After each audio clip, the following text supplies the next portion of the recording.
L'unité des chrétiens est avant tout et d'abord une réalité spirituelle avant d'être une réalité visible. Il est intéressant que l'apôtre Paul associe l'unique corps, et là il pense à l'unique corps de l'Église, le corps du Christ, qui est avant tout un corps vivant, dynamique, et non pas une institution.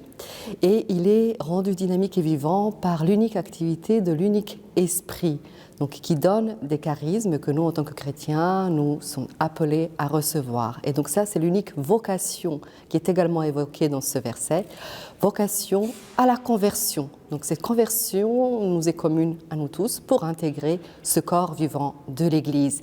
Et puis, dans l'unique espérance, l'espérance de la résurrection, puisque s'il n'y avait pas de résurrection, finalement, et selon les apôtres, notre foi est vaine. Donc ce corps du Christ qui est l'Église dépasse largement les limites de ce que nous entendons souvent par l'Église. Je pourrais rappeler l'importance d'un document qui s'appelle le document de Lima, ou le BEM, Baptême, Eucharistie, Ministère, qui est un des documents œcuméniques le mieux reçu par l'ensemble des églises chrétiennes et qui parle justement de la reconnaissance du baptême. Donc nous ne partons pas dans le dialogue œcuménique à partir du zéro.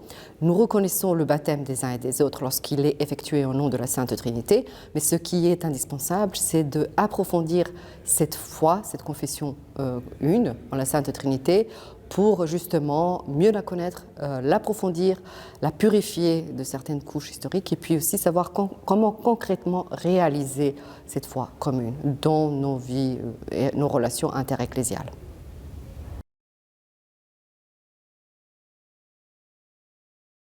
À mon avis, pour aujourd'hui, et nous savons tous très bien que nous vivons dans un monde polarisé, je prie vraiment Dieu que l'Église se montre suffisamment mature pour témoigner de l'importance de dialogue qui préserve la vérité, qui se fait en la vérité et dans l'amour, et qui accepte aussi d'être déplacé, si c'est nécessaire, pour se convertir finalement tous grâce les uns aux autres, et puis finalement grâce à l'autre dont nous constituons le corps.